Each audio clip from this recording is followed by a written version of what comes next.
Hello everyone, welcome to GoTarryn TV and Happy New Year. I'm Taryn, the traveling trainer of GoTarryn Personal Training here in the greater Atlanta area, about to welcome the very first guest of the new year here on 2019, Ms. Alana Sanders. That's right, the returning Alana Sanders, the founder of Get Pulse Fitness. She's a very dynamic, charismatic, energetic young lady, and she's going to be on here in just a few moments. But before she joins us, I'd like to ask everyone out there to please make sure to subscribe to my YouTube channel. And while you're at it, if you'd please give us a like on this video, leave us a comment, and share it with all of your friends and family out there. Now, for today's episode, I've compiled the list, that's right, a list of excuses, the top 10 excuses, according to the YMCA, from 2018 of why people don't work out. Why do they not get in the gym? Why do they not get fit? Why do they not eat correctly? And we're going to address that today. So I'm going to bring Alana Sanders out here, and together we're going to try to see if we can annihilate this list and blow it into smithereens. That way, maybe by the end of it, we can rip the list up and throw it in the garbage can, because that's all they are. They're excuses. Alana Sanders of Get Pulse Fitness is here to tell us that it's never too late. And in fact, there's never been a better time, because this is the very first episode of 2019. So if you're watching this episode, when you're done with it, turn it off and get to the gym and get your workout on and say that you've accomplished your very first workout of the new year. So please help me in welcoming Alana Sanders here momentarily as she joins us back here on GoTarryn TV. And remember, with GoTarryn Personal Training, it's your time, it's your investment, it's your life. We'll be right back.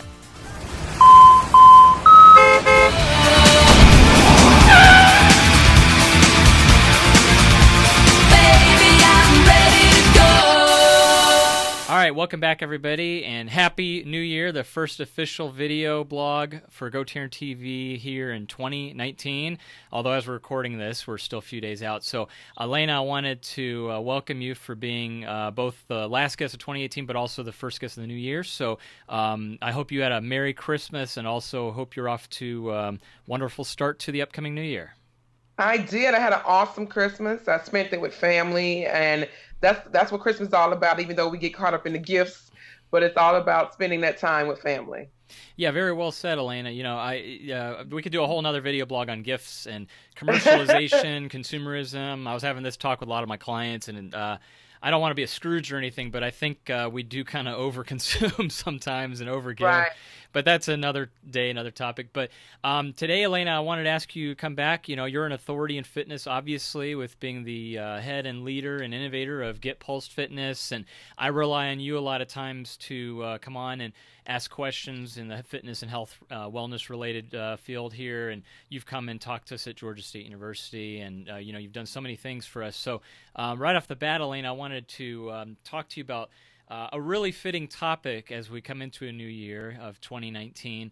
And you hear the buzz for gyms especially that, oh, yeah, fitness centers are picking up, and I need to get back in the gym. I've got good intentions. Let's do it right. And everyone waits to the New Year's, and this is the biggest uptick, the highest pike of new gym activity. I'm sure your phone blows up off the chart right now, and you get inundated with emails because people are coming back. You're probably hearing voices from the past, and everybody needing to come back in. So I wanted to throw at you a top 10 list that I've got right here, compiled right off the YMCA website. This is very recent because it's the 2018 census, asking people in a survey of the top 10 reasons why people don't work out. And let's try to see if we could do some kind of preventative maintenance, kind of a proactive step here rather than reacting. So these are top 10. They call them reasons. I call them top 10 excuses. But let's just start with the very first one, because we hear this number one right off the top is, I'm just too tired to exercise. I'm sure you hear that a lot. But what do you say to the folks who just tell you, Alana, I just don't have the energy, I'm too tired? Are you too tired when the doctor tells you or diagnose you with something and that you have to get up? I also tell them, get up now versus have to being forced to get up later. If you take care of your body now, because you only have one temple. God gave us one temple. So you have to take care of that now. So put in the work now, so you won't have to put in all that work later to try to correct an issue. Mm-hmm. Because that's the problem with a lot of us. We are, I would say, we are more reactive instead of proactive. Yeah, we wait until something occurs, or the doctor says, I have to, or it's a life and death, a threatening situation that we want to go work out. But I always say you can prevent that if you start early by eating right. And that's number one, and doing what you have to do. Because a lot of people don't realize, even though exercise is is a part of our health. It's 10%. So it's majority of it, 90% of it is what you eat. So if you start first with the eating, that will help out and it'll give you more energy to go work out.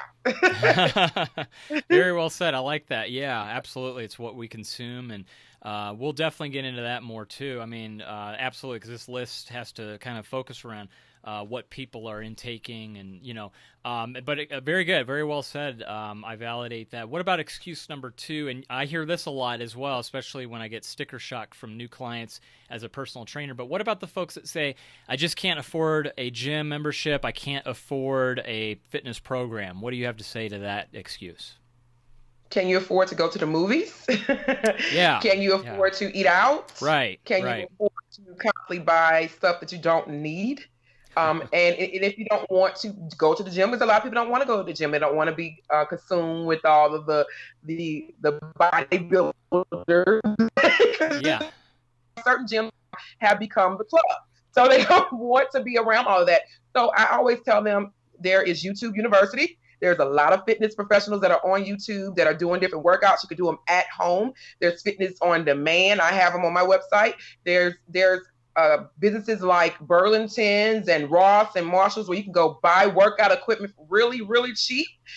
Weight, barbells, everything you can get for like $2 or $3, and you can start your own fitness at home, workout at home. If you started at home, and then it'll be in your daily life. There's parks. You can always go to the park, take it outside if the weather is nice. There's many different things you could do. You could ride bikes. All of that does not have to be in the gym. There's many answers to everything. We just have to find what works for us. Yeah, well said, Elaine. I totally agree that it's just funny that you could literally be healthy and in shape and have fun for free. I mean, you're right. Very, very like you said, a lot of what you just mentioned was prioritizing what we spend our money on too, because obviously with this is the Christmas season, we've seen it with a lot of people spending money on things that we really don't need, but rather what we want or what we think others will want, and unnecessary gift cards and things like that. But I told my clients a great idea for a gift card, if they ran out of ideas, was buy them a personal training package gift certificate, or in your case, buy them a program with you, or to hire you, or to buy a package with your Get Pulse classes and such. So there's a lot of options for them that are definitely of value. No question about it. You're right. Yeah. What about number 3? This is an interesting one because you and I are both parents, so we could relate to this one. But, quote, I don't have time, or, quote, I am a full-time parent. Well, I think both of us probably can talk about that one. Yeah, definitely. You do have time. You have to fit it in your schedule. You have to prioritize your life. I know family does come first, but you have to figure out when you're going to make that time for you. Because I always tell parents that when you are in good health, your family's in good health. When you eat and you work out, your family's going to fall in line. You have to start from the head. And so when you make it a part of your family's schedule and a priority for your family, then everybody will be involved. Also, you have to make time for yourself. If you don't make time for yourself, that's when it's not a good thing for the family. Because it also, when we don't work out and release all of that energy from the day, or if we're working with someone and we have stress on our job and we don't release that, a lot of that can be released. Those chemicals can be released through exercise. Oh, yeah. And through just doing something differently. And what we eat, I'm going back to what we eat. All those things can be released by doing what we need to do. So you have to take care of yourself first in order to be here, to be able to take care of your family. Because if you don't take care of yourself, then you won't be here for your family. So it's so important that has to occur. Oh, yeah, absolutely. No question about it. Very good, Alana. We're rocking through these. How about excuse number 4? I need to be motivated to exercise. Well, it all starts with the mental first. Anything that you do all starts with the mental. I always tell my clients, you have to make up in your mind that you want to see a change in yourself, that you want to see a change in your body, that you want to see a change in your lifestyle. It's kind of like the point of you have to be sick and tired of doing it. You shouldn't have to get to that point, but it should already be a part of your lifestyle. That's the perfect world. But you have to, the mental has to be there to say that you're going to do this and it will occur. Oh yeah. I agree. Mind over matter, and it is a mental fight. I really do think not only it begins at the mind, but arguably for a lot of us, including myself, I could speak to this. The mental part sometimes is harder than the actual physical part, because once you get in the gym and you're working out, a lot of us, like you and I, are autonomous, but for a lot of folks, it could just be that big mental thing where that alarm clock goes off and you're like, well, I could sleep in for another half an hour, or I could go to the gym, and it's a hard decision to make. You're right, absolutely. But all right, and the myth is too, Taryn, is that they don't think that fitness professionals get tired. They don't think that we get tired as well. We have days that we don't want to do it, right? But like mental part aspect knows that we have to do it. I mean, the plus is also that it's a part of our careers and our jobs. That we do it. But there are days like for right now, I'm off. I do a lot of corporate fitness. I've been off for the past 2 weeks. So in order to stay healthy, I found things to do here at the house that to keep shape and started and make sure that my eating was on point so I do not pick up weight. I had to make it up in my mind and reevaluate my lifestyle while I'm out for these 2 weeks for the holidays. Oh, no question about it. Yeah. I'm with you on that, Alana. This is time here myself. The last couple of weeks, I've kind of gotten a slower schedule. I'm taking advantage of it. I'm in the gym as much as possible, or I'm working out. And like you said, I'm trying to eat healthy too. So I agree with you on that as well. Here's an interesting one. We're halfway at the list. Excuse number 5 of 10. Number 5. I don't like to exercise alone. That's understandable. Yeah. But you can't always depend on people because people may not be there. Mm-hmm. You have to be motivated. You have to find out what motivates you first. It's great to have a workout partner. It's always good to have that energy for somebody that's pushing you. But you have to also learn how to push yourself. And I always tell people some people can't do it in the beginning by themselves because they don't know what to do, or they just need that encouragement. So it's okay to have somebody to encourage you. It's okay to have somebody to say, okay, let's do this together. That's fine. It could be a family member. It could be your girlfriend or boyfriend or whoever it may be. But you have to motivate yourself to want to do it too. Because like I stated, what if that person is not there? What if that person's out of town for a week or 2 weeks on a vacation? You have to learn how to motivate yourself to say, I want myself versus I'm doing this because somebody told me to do it. Yeah. And the good thing is, too, they have those options as well. Like, they could take a class with you, or if they prefer one-on-one personal training, or if they want a buddy, they could buddy up and have you train them, etc. I kind of, I don't know, maybe we're all different, but I kind of like it when the gym's empty and I have the whole place to myself. That's what motivates me, is if I go in and it feels like my own private gym, and, I guess we're all different in that regard. But I agree. I think you're right that you have to find what works best for you and kind of tailor it and customize it to that extent. But that's good. All right, number 6. This kind of, you touched on this when we talked a couple of them ago about the whole mental aspect of it, starting in the mind. But number 6 is I get bored easily. Exercise is no fun. We've heard that a lot. It's just not fun. I actually just wrote an article about that for a magazine in their fitness portion. There are so many fitness formats that are out there. There are so many fitness professionals that do different things. Every fitness professional is different. Every class that you take, either at a gym or at a fitness boutique or wherever it may be, a YMCA, every teacher is different. Yeah. So you have to find that right teacher, find that right fitness format, or just the right form of fitness that fits you. And it can be fun. There's certain type of fitnesses I don't like. I'm not a yoga Pilates person. I know it's great for my body to stretch, but because I'm a high energy teacher, I always fall asleep in yoga and Pilates. So I know that lets me know it's working because it's relaxing me because I'm always on 10. So I have to have something that's going to balance me and take me down. But that's not something that I choose to teach, or a fitness format I take because to me it's not fun. Mm-hmm. So you have to find those formats that work best for you and that are good, that fits you, that motivates you to keep going. There's so many out there to say that I don't want to work out. You take one that's best for you. Yeah, I could relate to that as well because, you said the key word there, motivation. And I always wear these when I'm in the gym just for either music or podcasts Right. because personally I just can't work out in dead silence. We're all different. Some people can. Right. Some people like TV on in the background as white noise. The thing that drives me nuts, and I'm sure you could relate to this, is the clients who have their phone and they're constantly texting while they're training with me. And it's their time. I Right. mean, it doesn't, financially affect me because they're paying me one or the other. But the other part of me is like, get off that phone. Like, Right. it's kind of like ridiculous. Yes, I think that's another topic for another time. We could talk about the cell phone addiction and how that impacts people with their workouts. But you hit it on the head. I think that every one of us is different in terms of how to stay away from boredom. And you're right. I mean, there's so many different programs out there available. And you said it earlier with the YouTube, university option that they've got. I mean, so much content, and a lot of it's free, which is very beneficial to the customers. So no question about it. There is no excuse on that one. Exactly. All right, number 7, Alana. We're almost to the end here. This one, quote, here we go. Here's one that we both hear this a lot when we have new people see us. Quote, I'm too old, fat, uncoordinated, or embarrassed to exercise. That's a tough Wow. one. The oldest bodybuilder in the world is 77 years old. Oh, She wow. started working out in her 40s.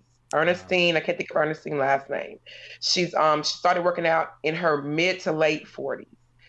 There's a lot of women and men who started working out in their mid to late 40s, and some who were morbidly obese and now look great.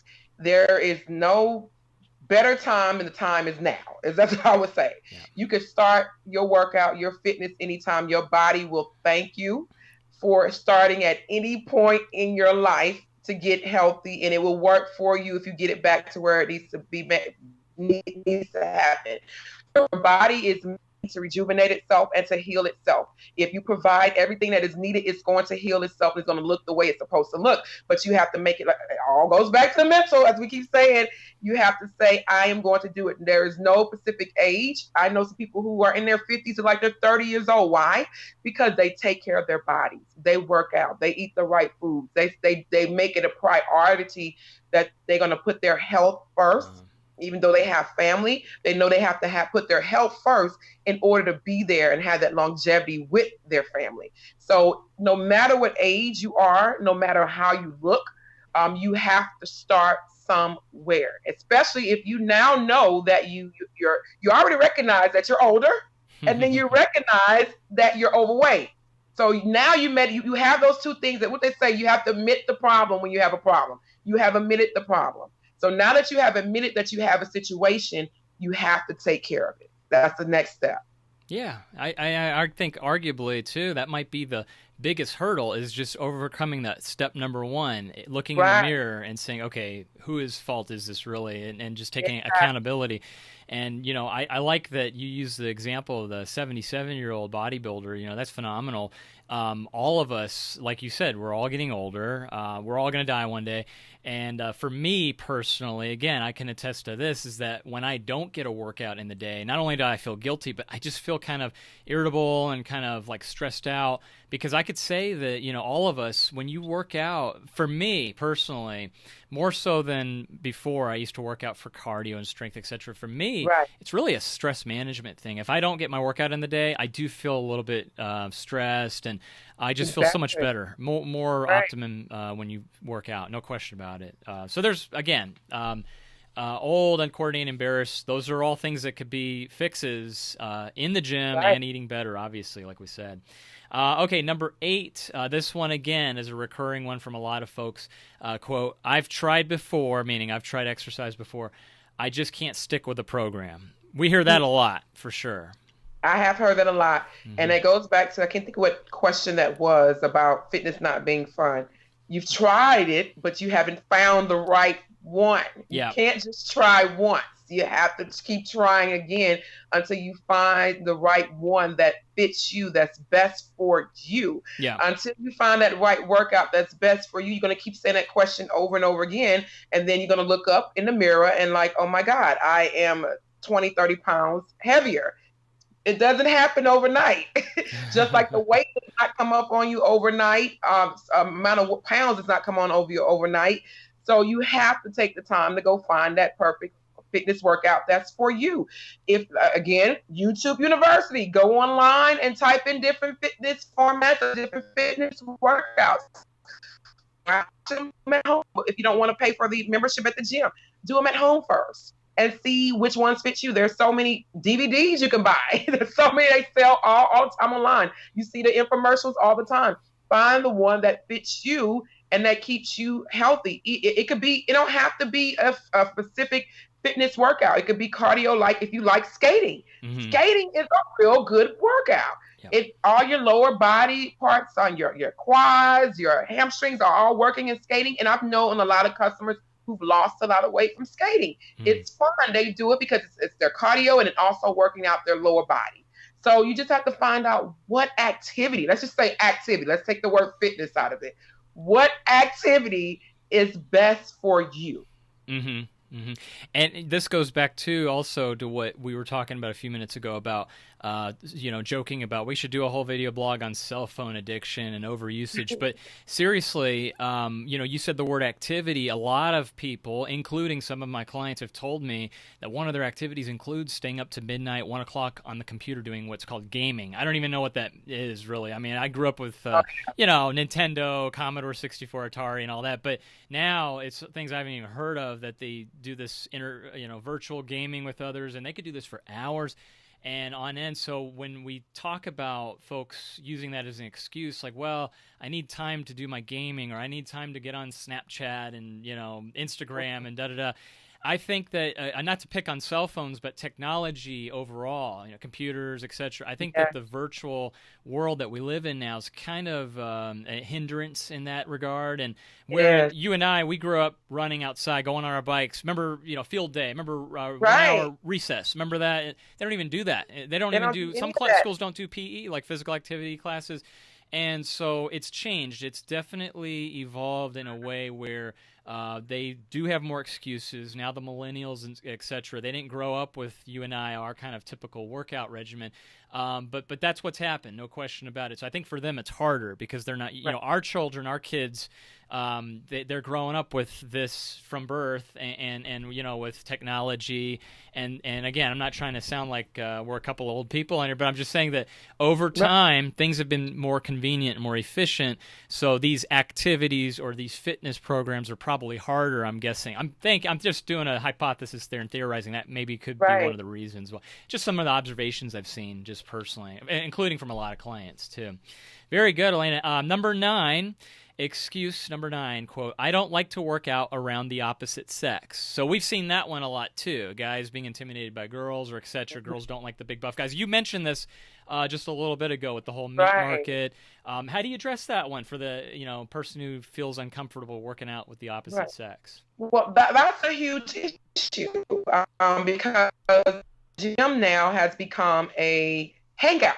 Yeah, a hangout for certain people. I've heard from clients that LA Fitness is the club. If they go to Planet Fitness, it's kind of like the pre-club to get your body right. If your body gets right, now I can go to LA Fitness. That's sad. It's funny to us, but that's a sad situation for a client to think that. Yeah. And so you do. I've seen it many times. I've taught at majority all of the LA Fitnesses here in Atlanta metro area, all the way even on the south side.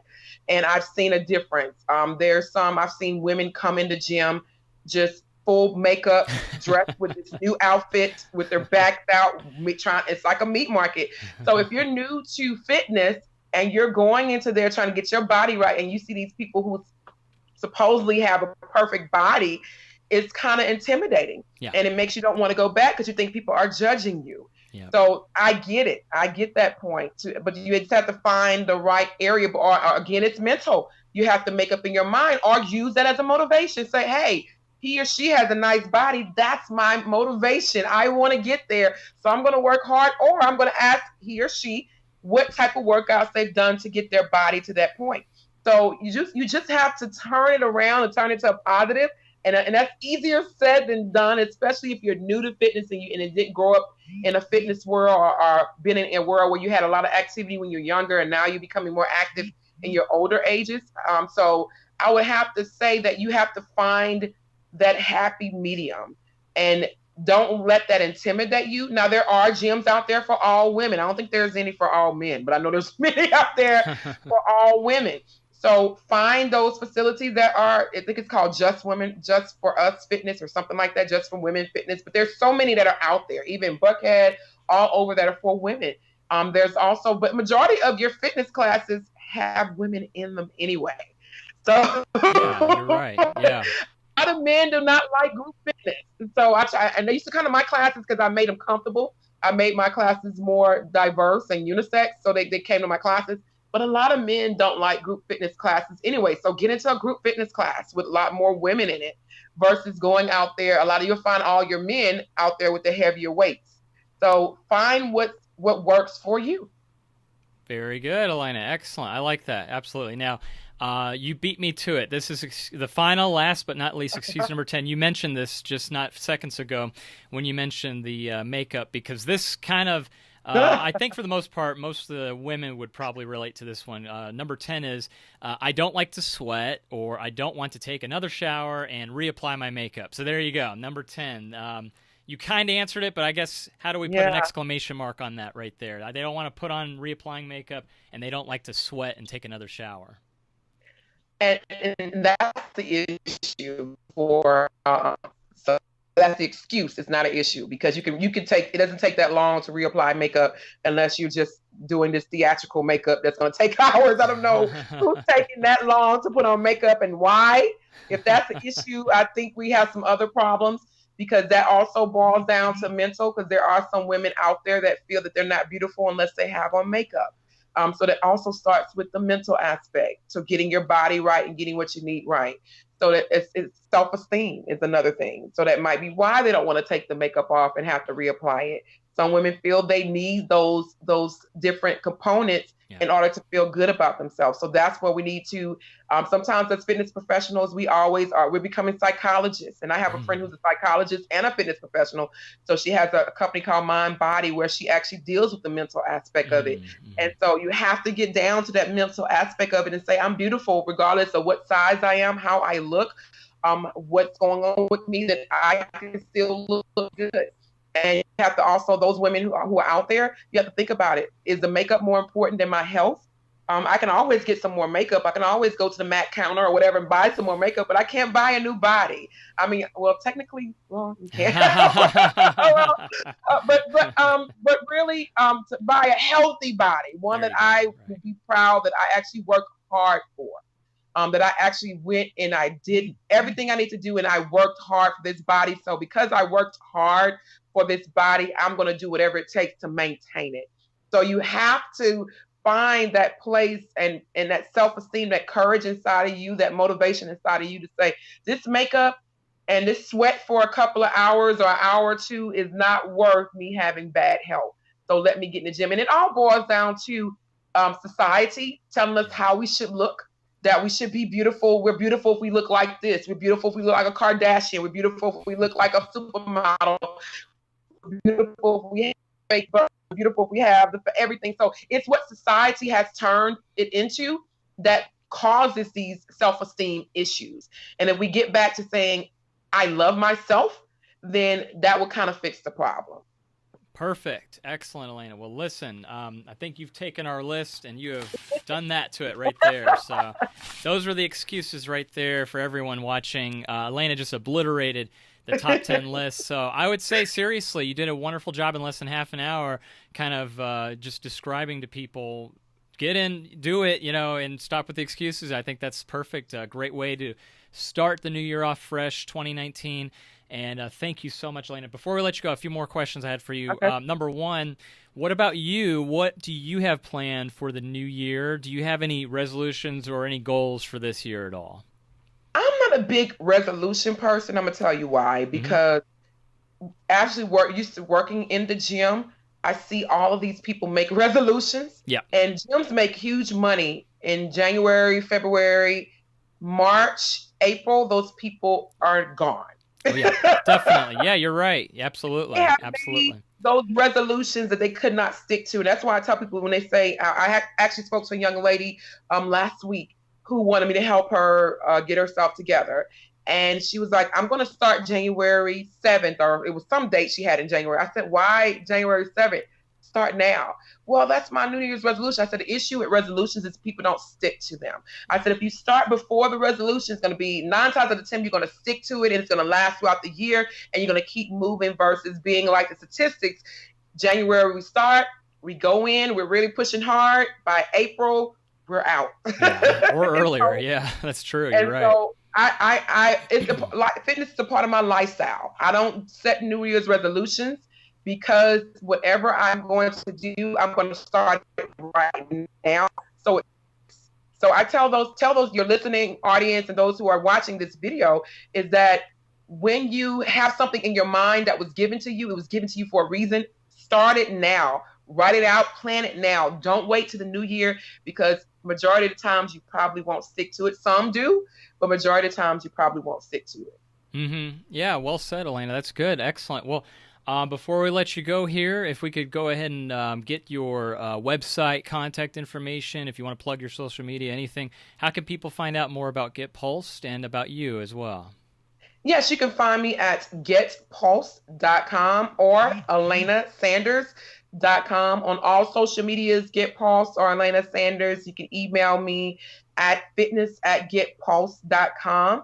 And you can find me there as well. Feel free to ask me any questions. We love, as you can see, Sarah and I, we love talking about fitness and every aspect of it. So feel free to ask me any questions. I'm here to help. That's my job. Awesome. Yes, Alana. And thank you as always. I want to tell you, I really appreciate you coming out here, spending the time here, and also being the very first guest of the new year here on GoTarryn TV. This was a lot of fun. This is a really energetic way to blast off 2019. So yeah, you've motivated not only our listeners, viewers, but also myself too. So thank you so much, Alana. I wish you a happy new year to you. Thank you. And thank you. And we will look forward to seeing you on the next video blog here sometime next month. And enjoy the rest of your weekend too. Great. Thank you. Happy holidays. You too. Happy holidays. And for the folks watching, as we fade to black, here comes Alana's contact information right now.